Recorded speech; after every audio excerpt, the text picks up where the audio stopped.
Muy bien. Que el Señor te bendiga, iglesia. Qué gran gozo es poder estar reunidos, abrir la palabra de Dios, deleitarnos en ella, profundizar en ella, ser edificados y transformados. Vamos a tener un tiempo de oración antes de entrar a la exposición bíblica. Hermano Alan, ¿podría poner, por favor? Padre Celestial, te damos gracias, Señor, porque podemos estar aquí un grupo de tus hijos, Señor, para poder aprender de tu palabra, Señor. Que nuestros corazones estén dispuestos, Señor, para poder aprender, Señor, y para poder, Señor, tomar tu palabra y retenerla y practicarla. Gracias, Señor, por este tiempo. Gracias por nuestro hermano que va a predicar. Amén. En el nombre de Cristo Jesús oramos. Amén. Amén. Amén. Muy bien, muchas gracias. Tenga la amabilidad, por favor, de acompañarme al libro de los Salmos, capítulo 1. Salmos, capítulo 1. Y el día de hoy estoy aquí solamente con la Biblia tradicional, así que el hermano Juan Carlos, que tiene la Biblia oficial, y como el hermano Juan Carlos le encuentro una voz como de segundo de Crónicas, bien potente, así que hermano, puede ponerse en pie, por favor, y dar lectura al Salmo capítulo 1, por favor. ¿Completo? Completito. Amén. Bienaventurado el varón que no anduvo en consejos de malos, ni estuvo en caminos de pecadores, ni en silla de escarnecedores se ha sentado. Antes en la ley de Jehová está su delicia, y en su ley medita de día y de noche. Y será como árbol plantado junto a corrientes de aguas, que da su fruto en su tiempo, y su hoja no cae. Y todo lo que hace prosperará. No así los malos, que son como el tamo que arrebata el viento. Por tanto, no se levantarán los malos en el juicio, ni los pecadores en la congregación de los justos, porque Jehová conoce el camino de los justos, mas la senda de los malos perecerá. Muy bien, muchas gracias. Tenemos acá en el Salmo capítulo 1 un marcado contraste. Un contraste entre un varón, note la diferencia, un varón justo o piadoso. Y está en singular. Y este varón justo en singular está en contraste con los malos en plural. Primera enseñanza y aplicación práctica de esta tarde.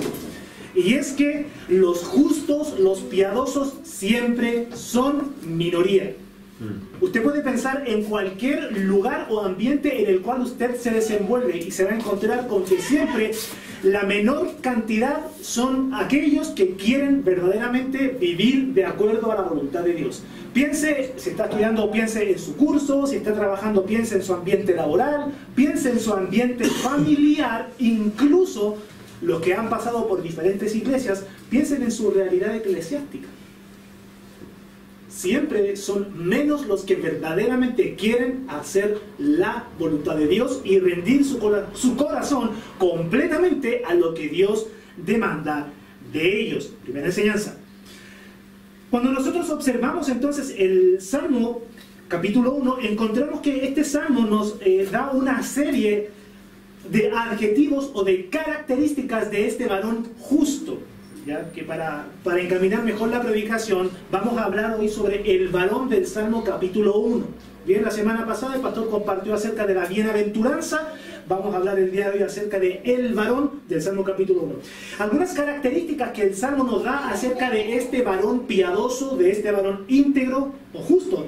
Este varón primeramente es bienaventurado. ¿Qué significa? Significa que este varón es un hombre dichoso, es un hombre que vive feliz, es un hombre que es optimista acerca del porvenir. ¿Por qué razón? Por las razones que va a mencionar a continuación. Este hombre del Salmo capítulo 1 es también un varón sabio. Es un varón sabio. ¿Cómo sabemos que este es un varón sabio? Bueno, porque dice acá que no anduvo en consejo de malos. ¿Qué quiere decir esto? Que cuando este hombre estuvo en problemas, estuvo en dificultades, no acudió a su grupo de amigos que sabían lo mismo o menos que él. Este es un hombre sabio porque acudió a buscar consejo a aquellos que podían verdaderamente aconsejarle. Un buen consejo para los jóvenes que están aquí el día de hoy, bueno, para todos en realidad. Todos somos inexpertos en alguna área de la vida. Y es que cuando estemos en problemas y en dificultades, siempre tenemos que acudir a alguien que sepa más que nosotros en esa área. Cuando consultamos y pedimos consejos a aquellos que están en el mismo nivel de nosotros, esa es la receta del desastre. Ahí usted puede estudiar la vida de Roboam. Muy bien. Entonces, este varón es bienaventurado, este varón es sabio, pero este varón también es recto. Dice aquí que no estuvo en camino de pecadores. Este varón sabe con quién tiene que juntarse, sabe con quién asociarse, sabe con quién pasar el rato, no anda con aquellos que lo pueden llevar por camino de destrucción. Este varón también es benigno porque no estuvo, o dice acá, que ni en silla de escarnecedores se ha sentado. ¿Qué es lo que significa escarnecer? Escarnecer significa tomar a una persona, hacer una burla de esta persona para que todos los demás se rían de la humillación que está sufriendo esa persona. A veces nosotros podemos decir que cruel es hacer eso. Bueno, hay muchos esposos que hacen eso con su mujer, que se juntan en una reunión familiar y empiezan a hablar de las cosas privadas de su esposa para que todos se rían de su esposa. Hay mujeres que también hacen lo mismo, que hablan de una debilidad del esposo para que todos se rían de lo malo que es el esposo en asuntos de hogar, de economía, de trabajo, etc. Bien, este varón es benigno, no es un escarnecedor. Este varón es un teólogo. ¿Por qué? Porque dice acá la palabra de Dios que en la ley de Jehová está su delicia. Para él no hay mayor deleite que estar en las sagradas escrituras, leyendo la palabra de Dios, que es lo que verdaderamente Dios dice. Este varón también es un pensador, porque no solamente se deleita leyendo la ley, dice que en su ley medita de día y de noche. Este varón se levanta en la mañana pensando y diciéndole a Dios: quiero hacer tu voluntad el día de hoy. Muéstrame por medio de tu palabra cómo debo proceder, qué debo hacer y qué no debo hacer. Y cuando se va a acostar en la noche dice: ¿habré hecho la voluntad de Dios el día de hoy? Este hombre le pregunta a su esposa, porque la persona que más conoce a un varón es la esposa. Le dice: ¿hoy día obedecía al Señor o no obedecía al Señor? ¿No es sabio en su propia opinión? Este varón es un indagador, porque dice acá que será como árbol plantado junto a corrientes de aguas. Un árbol plantado junto a un río siempre se está alimentando, siempre está recibiendo lo que la tierra, lo que el agua tiene que darle. Este varón es un indagador, siempre está estudiando, meditando, leyendo, corroborando, comprobando que lo que está aprendiendo verdaderamente es así. Y como tiene todas estas características, entonces este es un varón que es fructífero. Da su fruto en su tiempo. Todo lo que hace prospera. No necesariamente multimillonario, que no quisiera, pero no es el plan de Dios para todos sus hijos. Entonces, este es un varón próspero porque como vive en la voluntad de Dios, todo lo que hace procura hacerlo en la voluntad de Dios, por tanto recibe los frutos que Dios quiere darle en el momento que Dios quiere otorgarlos. Este varón no se adelanta en su camino ni baja su marcha, sino que siempre va a ritmo haciendo la voluntad de Dios, cosechando los frutos que el Señor le provee. Y lo más hermoso, o la característica más sublime de este varón, es que es un varón salvo, porque es conocido por Dios. Este varón no se jacta de decir: yo conozco a Dios, yo medito la ley todos los días, y yo leo la ley todos los días, examino mi vida en la palabra de Dios, yo conozco a Dios. Bueno, las iglesias están llenas de personas que alardean de conocer a Dios, pero como lo mencioné delante, es la minoría la que verdaderamente es conocida por Dios. Y recordamos las palabras del Señor Jesucristo, que dijo: en aquel día muchos me van a decir: Señor, Señor, en tu nombre hicimos milagros, echamos fuera demonios, repartimos tratados, fuimos a conciertos cristianos, la pasamos bien en la iglesia, Señor, en tu nombre. Y el Señor le va a decir: apartados de mí, hacedores de maldad, nunca os conocí. Amén. Este varón es conocido por Dios, por eso es bienaventurado y todas las demás características. Ahora, un alcance que quiero hacer para no desalentar a las hermanas es que aquí en Salmo capítulo 1 nos habla de un varón. Bien, las características que se mencionan acerca de este varón perfectamente pueden ser observadas, estudiadas, aplicadas y cultivadas por una mujer.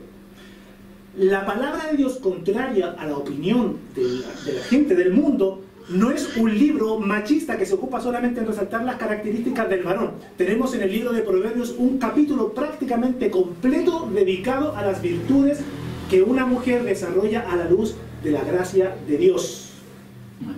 Que es Proverbios capítulo 31. No es 32, no llega hasta el 31 Proverbios. Entonces, Proverbios 31, la mujer virtuosa. Y para los que no sabían, el libro de los Salmos también tiene un capítulo, que no es el primero, que nos habla, podríamos decir, del varón virtuoso. Algunos piensan en varón virtuoso y se imaginan a un hombre con delantal lavando la loza. No, es un hombre de virtudes espirituales, bíblicas y correctas, que sería el Salmo 112. Así que todos los varones antes de dormir el día de hoy, Salmo 112. ¿Ya? ¿Amén? Amén. Muy bien. Entonces, este pasaje habla de las características o de lo que un ser humano, lo que una persona en este mundo puede llegar a ser en conformidad a la voluntad de Dios. Yo creo que todos nosotros de alguna u otra manera aspiramos a esto, a desarrollar estas características. Ahora, los que estuvimos presentes en la escuela dominical y los que hemos estudiado la palabra de Dios por una cantidad de tiempo relativa, observamos estas características y cuando nosotros conocemos la condición en la cual se encuentra el ser humano, inmediatamente surge una pregunta. Y de alguna manera la pregunta que me estaba haciendo el hermano Juan Carlos delante cuando estábamos sirviendo en un café. ¿Cómo es que un ser humano natural, un hijo de Adán, una persona sobre la faz de esta tierra que nació después de Génesis 3 hacia adelante hasta nuestros días, cómo es posible que una persona en la cual mora el pecado pueda desarrollar estas características? Porque cuando nosotros observamos la naturaleza humana, este parece ser un capítulo fantasioso. Yo creo que muchos se acercan a este pasaje, lo observan y dicen, ¿existirá esta persona o no existirá esta persona? Porque tiene demasiadas virtudes. Bueno, para nosotros saber si es que verdaderamente un ser humano puede llegar a encarnar estas características, para saber si es que es posible hacerlo, necesitamos conocer qué nos dice la palabra de Dios acerca del ser humano. Delante el pastor estaba dando una clase acerca de teología propia. Voy a compartir algunos breves puntos acerca de antropología bíblica. Vamos a hablar del varón, vamos a hablar del ser humano, vamos a hablar del hombre. Ahora, cuando hablamos de hombre, no necesariamente nos estamos refiriendo a los hombres machos, varones masculinos. Estamos hablando de la raza humana. Cuando nosotros buscamos la palabra hombre en la RAE, y se lo traje, dentro de todo el campo semántico de la palabra hombre, la primera definición es la siguiente. Hombre, ser animado, racional, varón o mujer. Porque cuando la palabra de Dios nos habla de hombre, nos habla de la raza humana. Y dice que Dios creó al hombre y lo hizo varón y hembra. ¿Amén? Amén. Entonces, en esta iglesia hay varones de Dios y hay hembras de Dios. Amén. Amén. Muchas gracias. Entonces, vamos a hablar acerca del ser humano a la luz de la palabra de Dios. Y vamos a hablar del hombre, su creación y propósito. Yo sé que nadie toma apunte, pero está grabando. El hombre, su creación y propósito, su tragedia y su restauración. ¿Bien? Ahora, yo espero, creo que por lo menos hay uno, el pastor dijo que por lo menos él vio a uno de los hermanos que todavía está con el plan de lectura de la Biblia en un año. Yo espero que usted siga adelante con ese proyecto personal, porque lo que vamos a aprender el día de hoy nos va a ayudar a comprender toda la Biblia, en serio. Entonces, el hombre, su creación y propósito. Cuando hablamos de la creación del hombre, necesitamos referirnos urgentemente al hecho de que el ser humano no fue creado por Dios de una forma espontánea e improvisada. El ser humano llega a existencia por un designio divino, por una decisión divina, por una proyección divina. Dios quería tener en la creación una criatura que encarnara su imagen y semejanza. Y en el libro de Génesis capítulo 1 se nos dice que cuando Dios crea al hombre, no solamente dice que sea el hombre, y fue el hombre, y he aquí que era bueno en gran manera. Génesis capítulo 1 nos dice que dijo Dios, hagamos al hombre a nuestra imagen conforme a nuestra semejanza. O sea que para crear al hombre hubo una decisión intertrinitaria, un acuerdo intertrinitario y un trabajo trinitario. Muy bien, el ser humano no es producto ni de la casualidad ni de la improvisación de Dios. Entonces dice Génesis capítulo 1, tengo muchas citas el día de hoy, así que los que son buenos para la Biblia no van a tener ningún problema en esta predicación. Génesis 1:26, entonces dijo Dios, hagamos, aquí tenemos una mención a la Trinidad, hagamos al hombre a nuestra imagen conforme a nuestra semejanza. Ya hemos aprendido que cuando la Biblia nos habla de imagen y semejanza, nos está hablando acerca de las de los atributos comunicables de Dios. Hay atributos que pertenecen únicamente a Dios y que Dios ha decidido no infundirlos en el ser humano. Por ejemplo, Dios es infinito y ese atributo Dios no se lo comunicó al ser humano. Dios sí le comunicó eternidad, pero no infinitud. Dios tiene una autoexistencia. Ese atributo Dios no se lo comunicó al hombre. Amén. Dios le comunicó al hombre la capacidad y la virtud de vivir en comunión con Él. Y necesitamos de Dios para poder vivir y necesitamos Amén. los recursos naturales que Dios nos provee. Pero Dios creó al hombre a su imagen y semejanza. Significa esto que Dios le dio al hombre la capacidad de pensar, de sentir, de amar, de juzgar, de discriminar, correctamente entendido el término, etcétera, etcétera. Entonces, Dios ve la creación, decide hacer al hombre y trae esta creación a existencia. Eso en cuanto al varón. En cuanto a la mujer, lo mismo. Cuando Dios decidió traer a la mujer a existencia, Dios vio la creación, tomó una determinación y luego obró de acuerdo a lo que Él decidió hacer. Dice ahí Génesis capítulo 2, versículo 18, y dijo Jehová Dios, no es bueno que el hombre esté solo. Ahora, en un término estricto, el ser humano, el varón, no estaba solo sobre la faz de la tierra, porque estaba rodeado de criaturas que también, como ya lo hemos aprendido, contaban con un cuerpo y estaban dotados de un alma. Entonces, en ese sentido, el ser humano no estaba solo.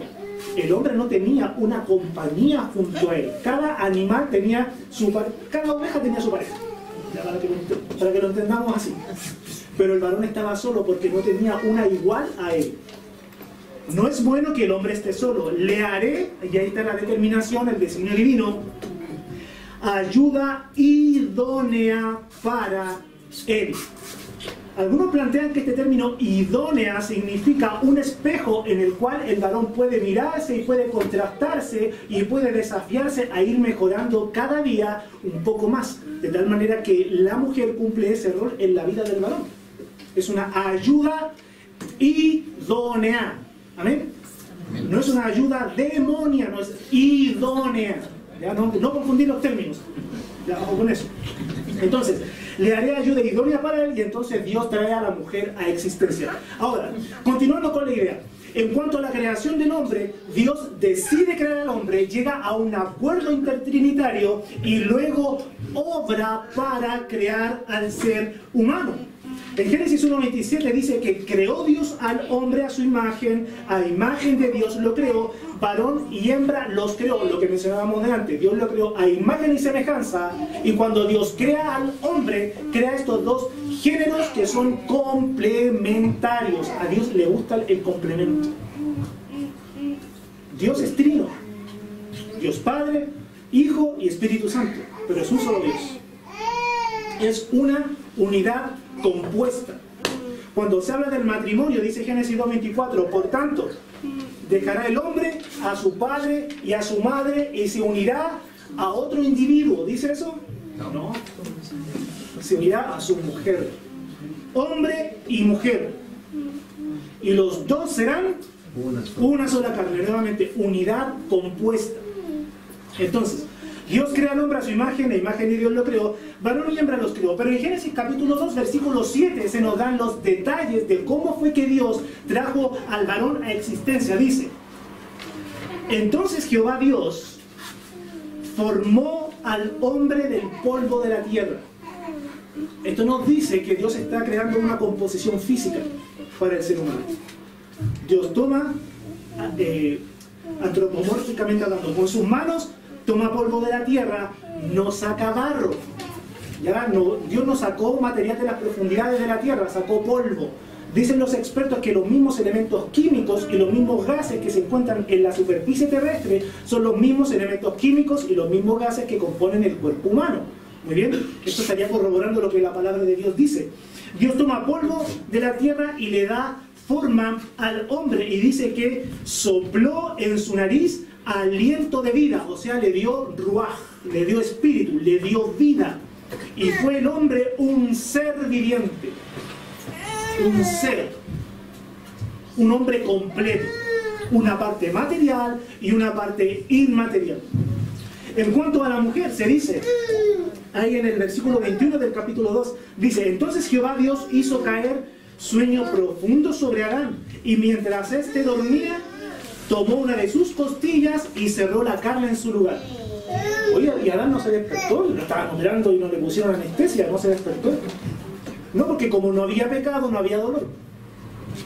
Entonces, mientras éste dormía, tomó una de sus costillas y cerró la carne en su lugar, y de la costilla que Jehová Dios tomó del hombre, hizo una mujer y la trajo al hombre. Algunos dicen, me gustaría que quedarme dormido y despertarme y ver ahí a mi idónea.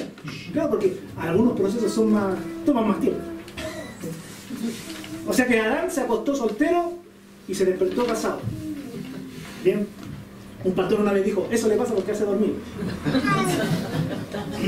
Bien, pero cuando Dios crea al hombre y a la mujer, no solamente interviene su designio y su palabra, que su palabra es poder, interviene en sus manos. Dios toma el material, le da forma, sopla vida y lo trae a existencia. ¿Por qué menciono todas estas cosas? Porque necesitamos ver que el ser humano es la creación por excelencia de Dios. Porque del hombre se menciona, del ser humano, se menciona que es imagen y semejanza de Dios.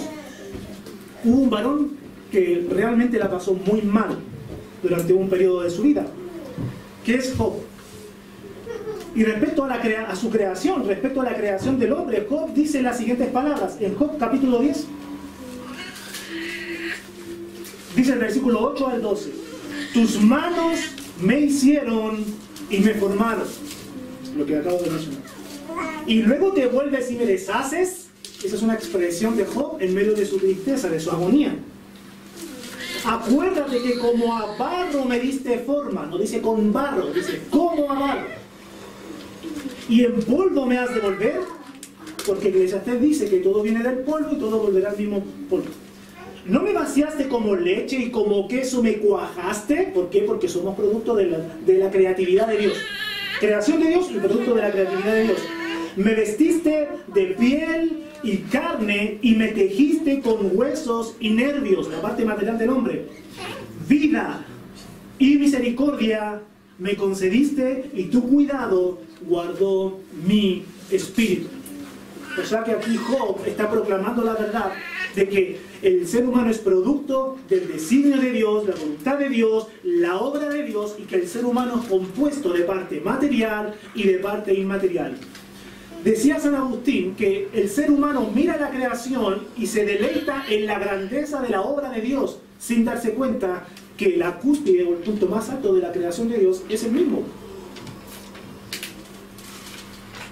Porque somos imagen y semejanza suya. De hecho, Dios nos creó y Dios nos hizo dentro del gran propósito que es darle gloria a Él. Dentro de ese propósito encaja el hecho de que Dios se deleita en tener comunión con los seres humanos. Usted se acuerda del libro de Proverbios capítulo 8, donde la sabiduría de Dios habla en primera persona. Yo creo que esto el pastor lo va a explicar más adelante en profundidad en la escuela dominical. Pero Dios y sus atributos son uno. De tal manera que como Dios es eterno, sus atributos son siempre eternos. Eso lo mencionó delante. Y Dios es inseparable de sus atributos. Cuando un atributo de Dios se manifiesta, Dios en su totalidad, entonces se está manifestando. Y dice el libro de Proverbios, capítulo 8, el versículo 31, lo siguiente, dice así: Me regocijo en la parte habitable de su tierra. ¿Por qué la sabiduría de Dios se regocija en la parte habitable de la tierra? Porque en la parte habitable de la tierra moran los hombres. Y mis delicias son con los hijos de los hombres. Este pasaje nos revela el corazón de Dios en cuanto a su creación, que es el ser humano. ¿Con qué propósito el hombre fue creado? Después de ese largo discurso, que si usted lee el libro de Eclesiastés del capítulo 1 al capítulo 11, seguramente va a terminar bastante deprimido. Así que si usted se propone leer el libro de Eclesiastés en un solo periodo, en un momento cerrado, léalo completo. Porque a través de los años, en películas, en libros, en revistas, en debates, en oratorias, el ser humano se ha preguntado y ha intentado responder a esta pregunta: ¿para qué nos creó Dios? ¿Cuál es el propósito de la vida? Y el ser humano hasta el día de hoy sigue preguntándose eso, y los filósofos no encuentran una respuesta, cuando la respuesta está en el libro de Eclesiastés, capítulo 12, versículo 13, que dice: el fin de todo discurso oído es este: teme a Dios y guarda sus mandamientos, porque esto es el todo del hombre. ¿Con qué propósito entonces el ser humano fue creado? El ser humano fue creado para hacer la voluntad de Dios, para obedecer a Dios, para disfrutar de Dios, para tener comunión de Dios y hallar su propósito en Él. Para eso el ser humano fue creado. Por eso una persona puede tener grandes riquezas, alcanzar fama y popularidad, pero si no está en comunión con el Dios que lo creó, siempre va a sentir un vacío en su corazón. Siempre. Incluso aunque lo nieguen. Hace años atrás, esto es un paréntesis, no lo tengo en mis notas, pero hace años atrás me acerqué a hablar con una pareja de sodomitas que iban en el metro allá en Santiago. Me acerqué a hablar con ellos, quise compartirles el evangelio. Y empecé a conversar con ellos, y en un momento ya ellos tenían que irse. Yo les dije: miren, les voy a decir algo. Yo no conozco sus vidas en lo personal, pero yo sí sé que hay ocasiones en las cuales ustedes están solos en sus casas y ustedes lloran amargamente. No solamente por el estilo de vida que llevan, sino porque están sin Cristo. Ustedes nunca van a encontrar propósito en su vida mientras no estén cerca de su Creador. Porque su Creador, el que los formó, el que los diseñó, sabe cuál es la dirección correcta que ustedes le tienen que dar a su juventud, a su sexualidad, a sus proyectos, a sus planes, a sus sentimientos, a sus propósitos, a todo. Solamente su Creador puede darle dirección a su vida. Se miraron y no dijeron nada. Claro, ¿qué van a decir? Si cuando nos exponemos a la palabra de Dios se descubre todo lo que somos. Entonces, el ser humano solamente puede encontrar su propósito en su Creador. Romanos 11:36 dice: porque de Él, por Él y para Él son todas las cosas. O sea que todo es para Dios, todo proviene de Dios y todo es para Dios. Nosotros venimos de Él y somos para Él. Mira, hasta el momento está linda la predicación porque nos habla de la grandeza de Dios y de lo que Dios invirtió en crear al ser humano y del propósito del ser humano. Esto es hermoso, esto es bello cuando entendemos lo que Dios ha hecho y con qué propósito lo ha hecho. Pero es necesario, al hablar del ser humano, enfocarnos en la tragedia que afectó al ser humano y que hasta el día de hoy trae consecuencias. Cuando hablamos de la tragedia del hombre, tenemos que hablar de su desdicha, de su miseria, de su maldición, porque es innegable que en un momento de la historia algo cambió. Algo ocurrió que cambió para siempre la existencia del ser humano sobre la faz de la tierra. Y el evento al cual me estoy refiriendo es el capítulo más triste de la Biblia, y es Génesis capítulo 3, en el cual se nos relata la caída del hombre en pecado. No vamos a entrar en detalle porque ya lo estudiamos anteriormente, pero en resumen podemos mencionar que el ser humano, cumpliendo el propósito para el cual Dios lo creó, escuchó la voz de Satanás, dio lugar a Satanás, decidió olvidarse de lo que Dios dijo, obedecer a Satanás, y cuando ocurrió ese evento, el ser humano se abrió al pecado y fue introducido en la raza humana un elemento llamado pecado. Y el pecado en el hombre y en su mujer afectaron para siempre a la raza humana.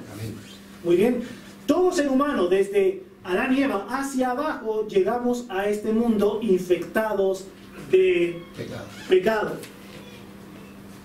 Y el pecado en el ser humano lo afecta totalmente. Totalmente. El pecado en el ser humano afecta su estado en cuanto a Dios, su estado en cuanto a sí mismo y su estado en cuanto... Eso se lo digo después. Primero, su estado en cuanto a Dios. Dice Isaías capítulo 59. Isaías 59, versículo 2 dice: pero vuestras iniquidades han hecho división entre vosotros y vuestro Dios, y vuestros pecados han hecho ocultar de vosotros su rostro para no oír. Y ahí ustedes se acordaron de Romanos 3:23. Porque el ser humano, como nace en pecado, no puede hacer nada más que pecar en este mundo, en esta vida. Y el pecado que el ser humano comete lo separa más y más y más de Dios. Cuando a un niño no se le corrige cuando miente, ese niño está acostumbrado a la mentira. Cuando a un niño no se le corrige cuando pelea con otros niños, está acostumbrado a pelear. Cuando se le habla de un Dios de paz y de verdad, no puede creer en un Dios de verdad porque está habituado a la mentira. Cuando se le habla de un Dios de reconciliación, se le hace imposible creer en un Dios de reconciliación porque está habituado al conflicto, a las peleas, y todas las personas a las cuales conoce tienen un conflicto con ellos. Entonces, el pecado produce una separación entre Dios y los hombres. Y esta separación entre Dios y los hombres es tan radical que dice lo siguiente. Dice que Dios ha hecho ocultar de vosotros su rostro para no oír. El ciego que fue sanado por el Señor Jesucristo le dijo unas palabras a los líderes religiosos que ellos no pudieron tolerar. No pudieron aceptar. No podían matarlo. ¿Por qué? Porque tenían que pedir permiso a los romanos para dar muerte a una persona. Pero sí lo expulsaron de la sinagoga y lo erradicaron de la comunidad. Cuando él dijo, y sabemos, dice él, que Dios no oye a los pecadores. Pero si alguno es temeroso de Dios y hace su voluntad, a ese oye. Es tremendo. Dios no oye a los pecadores. Esto no significa que Dios no escucha, porque Dios todo lo sabe, todo lo ve, todo lo escucha, todo lo conoce. Significa que Dios no tiene una actitud tierna de cercanía y de intimidad con un pecador. Por eso el Señor Jesucristo habló de los pecadores que creen que por su vana palabrería serán oídos. Es palabrería vana delante de Dios. Cuando un pecador dice que se acerca a Él, pero con vanas palabrerías o con un corazón no arrepentido, con un corazón que no está contrito ni humillado, sin malo que retire. Ruido. Y la palabra de Dios nos dice que el hombre, el ser humano en su condición en cuanto a Dios, está condenado. Juan 3:18. Está destituido, Romanos 3:23, porque una vez que el ser humano peca, es destituido, es sacado de su posición de autoridad y de liderazgo. Esto es importante. El ser humano había sido puesto como un rey sobre la creación.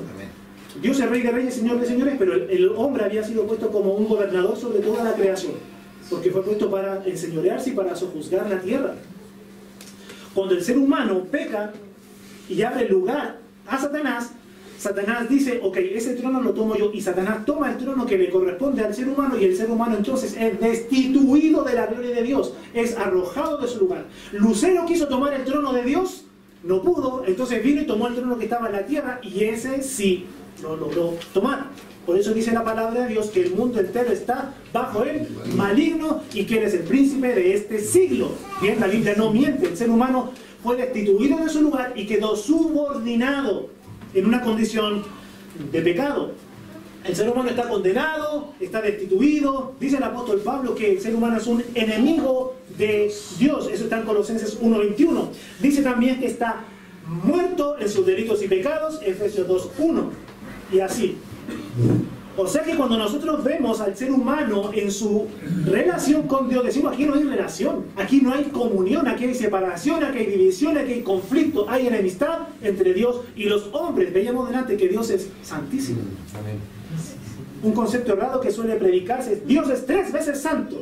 No, es 3 veces santo en cuanto que es santísimo, es eternamente santo, enteramente santo y perfectamente santo. Habacuc 1.13 dice que muy limpio de ojos eres para ver el mal. O sea que hay una división, una separación entre el hombre y Dios. El pecado en el ser humano afecta a su estado personal en cuanto a sí mismo y en cuanto a su entorno. Parece que el pastor me dio las notas porque también mencionó algo que voy a decir ahora. Y es que el ser humano está en un proceso de muerte. Lo veíamos el día miércoles con los jóvenes. Está establecido para todos los hombres que mueran. Los que se saben el versículo de memoria y continúan en su mente, pero está establecido que todos los hombres tienen que morir. Nosotros llegamos a este mundo y comenzamos a desarrollarnos, pero en la medida que nos vamos desarrollando y vamos ganando fuerza, de que vamos ganando experiencia, vamos ganando sabiduría, vamos perdiendo horas de vida. Y cada día que pasa nos acercamos más a esa instancia, a esa puerta llamada muerte, por la cual todos en algún momento tendremos que pasar. El ser humano entonces, en cuanto a su propio ser, está en un proceso de muerte. Además, está en subordinación de su propia carne. Dice ahí Santiago, capítulo 1, versículo 14, lo siguiente. Dice, sino que voy a leer el 13 también, dice, cuando alguno es tentado, no diga que es tentado de parte de Dios. Porque Dios no puede ser tentado por el mal, ni Él tienta a nadie. Sino que cada uno es tentado cuando de su propia concupiscencia es atraído y seducido. El Señor Jesucristo dijo que del corazón del hombre sale el adulterio, la fornicación, los homicidios, los hurtos, la blasfemia. Nuestro corazón es una máquina de producir pecado. Pecado, corrupción, inmundicia, mugre delante de Dios, algo asqueroso, desagradable, así es nuestro corazón. Y el ser humano, cuando se ve tentado y desea cometer el pecado, no es que Satanás sea más fuerte que nosotros, aunque Satanás tiene una gran potestad, pero no es que el diablo nos vaya a seducir y en contra de nuestra voluntad nos arrastra, no, es nuestro corazón el que se doblega delante de la tentación. El ser humano entonces está en subordinación a la carne y constantemente expuesto a la tentación. El pecado siempre está a la puerta, siempre está esperando a que nosotros comamos de él, gustemos de él. El problema es que el ser humano siempre quiere acudir a él. Y si nosotros leemos Efesios capítulo 2, versículos 2 y 3, nos vamos a dar cuenta que estamos en una corriente de pecado. No solamente el pecado se halla en nosotros, en nuestro corazón, en nuestra mente, en nuestra carne. Por cuanto vivimos en sociedad como seres humanos, el mundo entero está caminando en un camino de pecado, en un camino de corrupción. Aquí los hermanos que tienen una edad más avanzada pueden comparar los programas de televisión de hoy con los programas de televisión de hace 10, 20, 30, 40 años atrás. ¿Hay diferencia o no hay diferencia? Sí. ¿Cómo eran los bailes de los jóvenes en los años 60, los años 70? ¿Cómo se acuerdan de la pequeña langosta? ¿Y cómo son los bailes de los jóvenes del día de hoy? ¿Cómo es el lenguaje que utiliza la sociedad en contraste a cómo era hace algunas décadas atrás? Parece que ya se ha perdido todo respeto, ¿no? Se ha perdido toda prudencia, se ha perdido toda reverencia, porque el ser humano está caminando en una corriente de pecado, y el pecado afecta a todas las relaciones que el ser humano tiene, primero consigo, con Dios y con el entorno. Por eso la experiencia del matrimonio para una persona, para un matrimonio, para una pareja que se une fuera de los parámetros de la palabra de Dios, es una experiencia horrible, ¿no? Y por eso es terrible cuando se hace tanto chiste acerca del matrimonio. Es horrible porque es verdad. ¿Por qué? Porque son dos pecadores conviviendo juntos con su propia naturaleza pecaminosa, tratando de imponerse el uno sobre el otro, y esa es la vida de un matrimonio sin Cristo.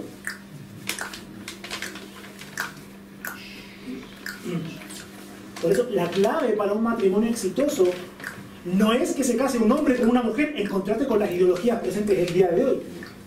La solución para un matrimonio exitoso es casarse en la voluntad de Dios y cumplir la palabra de Dios en toda área, porque si hacemos las cosas en nuestra propia opinión, ya sabemos lo que va a pasar. Pues si del corazón del hombre Sale la fornicación, el adulterio, los hurtos, la blasfemia, las mentiras, el engaño. Y ahí el que no le dije. El pecado afectó al hombre en un estado que no existía antes y que comenzó a existir en el momento que el hombre pecó. Y es su estado en cuanto, o su relación en cuanto a Satanás. Antes de la caída, Satanás no era más que un personaje que estaba dando vueltas en el jardín, pero una vez que el hombre abre la posibilidad o le da esa instancia a Satanás de ser tentado y ser conducido a cometer pecado, entonces, como lo mencioné delante, el ser humano queda subordinado al poder o a la influencia del maligno sobre su vida. El Señor Jesucristo declaró a los líderes religiosos en Israel, fíjese, ¿qué queda para los que viven sin Cristo y sin ley en el mundo?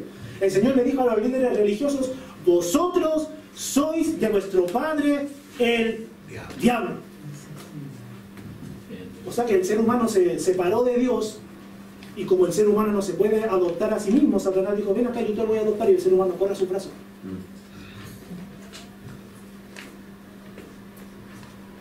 El ser humano entonces es catalogado por el Señor Jesucristo como un hijo de Satanás. El apóstol Pablo en 2 Timoteo 2:26 dice que el mundo está cautivo bajo Satanás, o sea que es un esclavo de Satanás. Y como lo mencioné delante, 1 de Juan 5:19 dice que el mundo entero está bajo el maligno. Estar bajo el maligno quiere decir yacer bajo el maligno. O sea que el ser humano es como una criatura derrotada y aplastada por Satanás, y Satanás victorioso sobre la raza humana. Así es como vive aquel que no tiene la gracia de Dios sobre su vida. En esa condición. Cuando nosotros observamos este panorama, cuando vemos lo que fue la gloria del hombre en su creación, en su propósito, cuando vemos la tragedia que vivió el hombre, y cuando vemos qué es lo que la Biblia nos dice acerca de la humanidad el día de hoy, decimos: hay esperanza. No se puede llegar a ser el varón de Salmo capítulo 1 si somos máquinas de pecado. Juan Calvino decía que el corazón del hombre es una fábrica de ídolos. El ser humano lo que toca lo convierte en un ídolo. En tiempos antiguos, madera. Ay, y decía Isaías: corta madera, el leñador va, hace pan, calienta, con la misma madera prepara fuego, se calienta, se sacia, y luego dice: voy a ser un Dios. Toma lo que sobró de madera, es un Dios, y lo adora. Y le dice: líbrame de mis enemigos.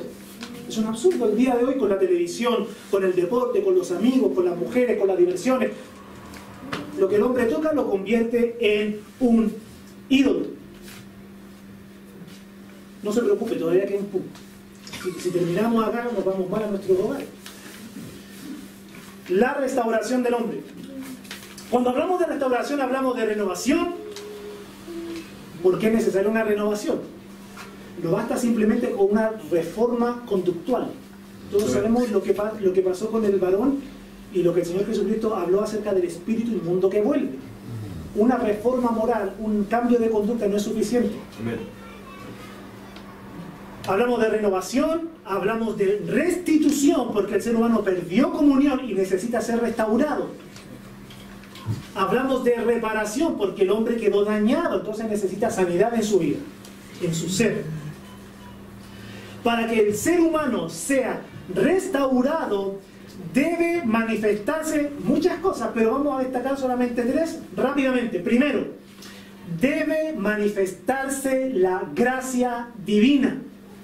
Es absolutamente y tajantemente imposible que un ser humano llegue a desarrollar una virtud que sea de agrado delante de Dios si es que no es por gracia divina. Amén. No hay ninguna obra que el ser humano pueda hacer en sus propios méritos, en su propia fuerza, para ser agradable a Dios, porque el ser humano fabrica pecado. El ser humano no puede limpiarse a sí mismo porque sus manos están manchadas con pecado. Por eso decía Isaías: todas nuestras justicias son inmundicia, son un trapo de inmundicia. Lo mejor que podemos llegar a hacer en esta vida está sucio por pecado.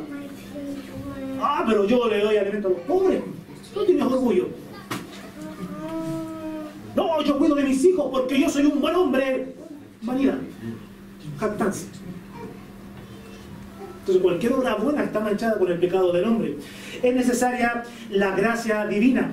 A veces nosotros nos preguntamos, y más o menos por ahí va la pregunta que antes se me planteaba en el recreo: ¿cómo un un hombre puede vivir de acuerdo a la voluntad de Dios, o cómo un hombre puede tener cercanía de Dios, o cómo un hombre podía conocer a Dios antes de que el Señor Jesucristo se encarnara. Dice el libro de Génesis, capítulo 6, versículo 8, pero Noé halló gracia ante los ojos de Jehová. No ganó gracia. La gracia no se puede ganar, no se puede transar. La gracia es una virtud divina, un atributo de Dios, mediante el cual Dios dispensa favores, mediante el cual Dios da todo como un regalo. Y Noé halló gracia ante los ojos de Jehová. Es necesaria entonces la gracia de Dios, la gracia divina, para que los hombres puedan vivir de acuerdo a su voluntad. Lo que mencionaba hace algunas semanas atrás cuando hablé levemente del diluvio. La única razón por la cual la raza humana no fue exterminada fue por gracia de Dios, porque la raza humana merecía ser exterminada.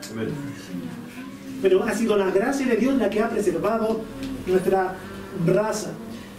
No solamente, y entiéndase bien lo que voy a decir, no solo es necesario que se dispense gracia del corazón de Dios al hombre, o más bien, Dios ha decidido no solamente dispensar gracia, Dios ha encarnado esa gracia en una persona.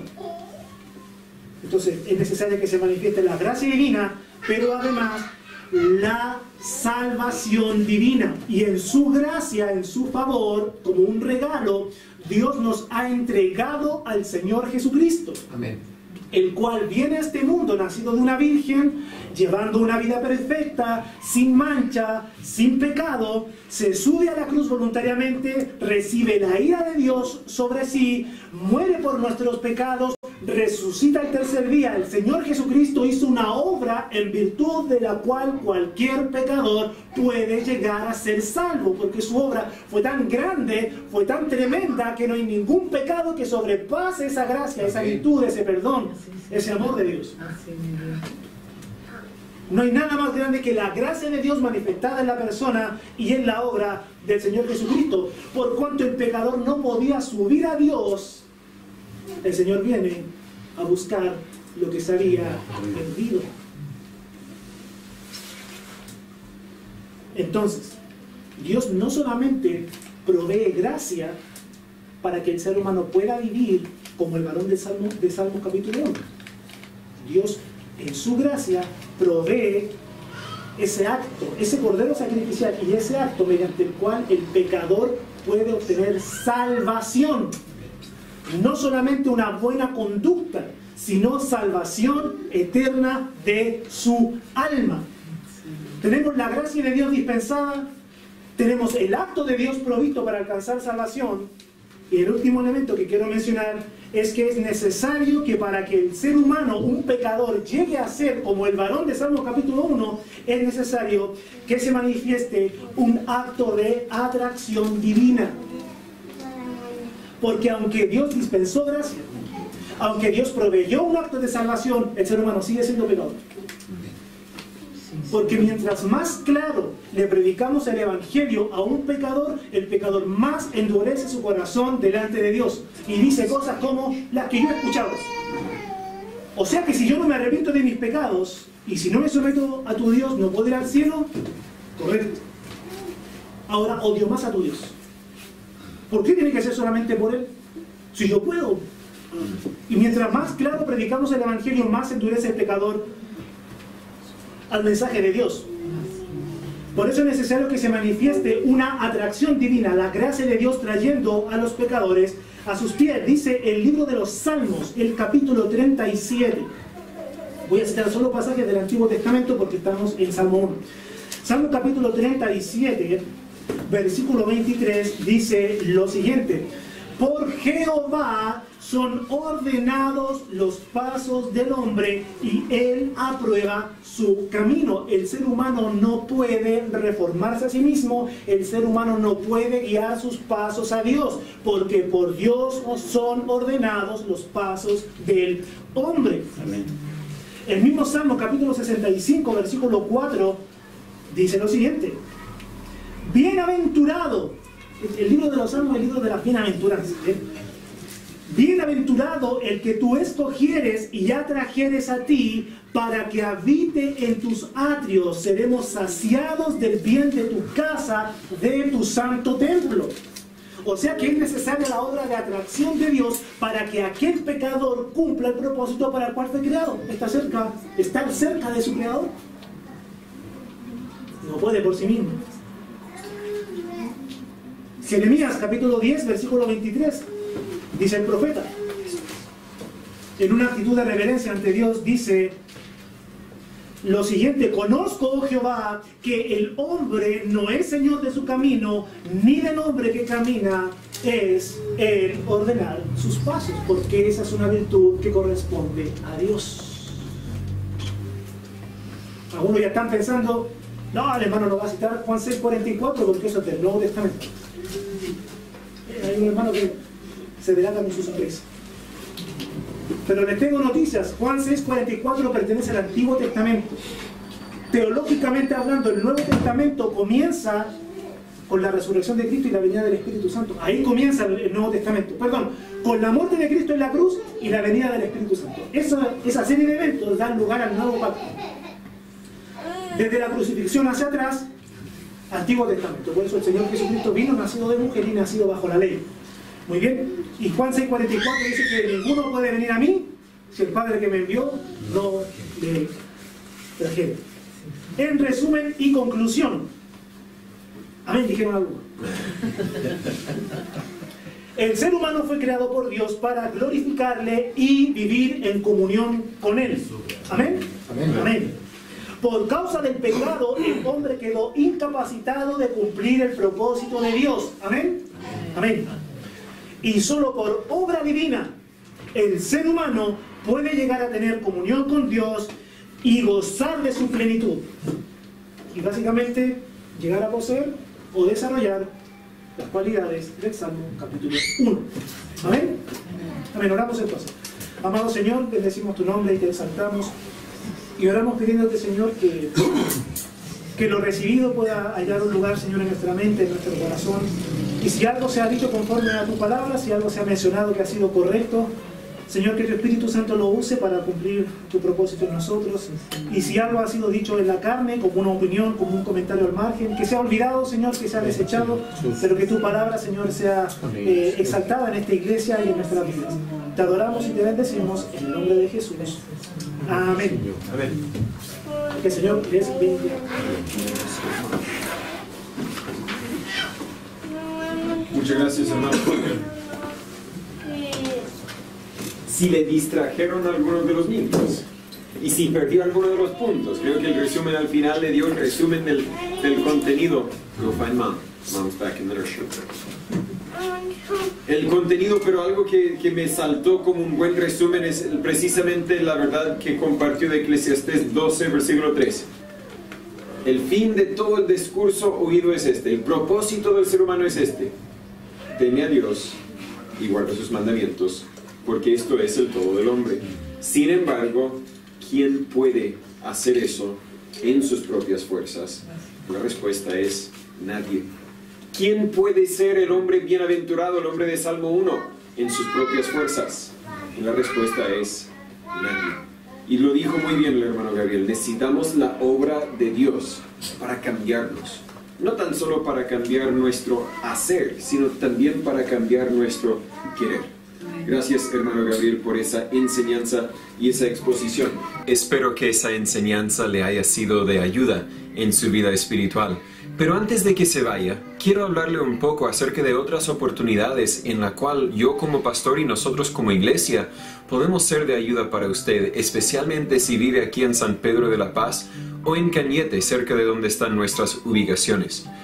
Primero, más que nada, puede participar en las reuniones, dependiendo la fase en que estamos del plan paso a paso de la cuarentena. Si estamos en paso 1, no hay reuniones presenciales. Si estamos en paso 2, en cambio, tenemos reuniones los viernes a las 18:30 de la tarde, aquí en nuestro local en San Pedro de la Paz. Y además de eso, yo me ofrezco, los hermanos de la iglesia se ofrecen a ir a su casa si en algo podemos ayudarle. Y quiero hablar un poco, claro que en paso 3, en paso 4 y 5, también ofrecemos venir a su casa, pero quiero hablarle un poco por el momento acerca de las oportunidades que tenemos para ir a su casa. ¿Qué es lo que hacemos cuando pasamos a la casa? Y la respuesta es que eso depende de la situación. Si hay uno enfermo, podemos simplemente orar por usted. Podemos hacer lo posible para animarle si anda un poco deprimido. Pero si quiere un estudio más profundo, si tiene mucho hambre de aprender la palabra de Dios, le invitamos a un estudio personalizado allí en su casa. Tenemos un estudio que se llama Firmes en la Fe. Este es el segundo van a ser 5 libros en total, pero solamente hay 2 hasta el momento, que hemos producido, donde usted puede estudiar la Biblia por sí solo o también con la ayuda de un hermano de la iglesia, un hermano mayor. Viene con detalles muy sencillos para que usted pueda leerlo, para que usted pueda llenar los espacios y así en su tiempo libre que pueda tener en la casa, puede conocer un poco más de la palabra de Dios. Si usted tiene alguna pregunta en específico, hágamelo saber para que yo pueda también ayudar a contestar esa pregunta. Y si tal vez está teniendo dificultades en su familia, en su matrimonio, con los hijos, si sufre de ansiedad o de alguna dificultad, la respuesta siempre es Dios. Y la respuesta siempre la podemos encontrar en la palabra de Dios. Así que sería un placer, un honor mío, de verdad, si usted me diera la oportunidad de contarle, de mostrarle por medio de la palabra de Dios cómo es que usted puede encontrar las respuestas que usted busca. Mis datos están aquí en la pantalla, solo hay que escribirnos un mensaje, llamarnos, en lo posible le ayudaremos. Muchas gracias.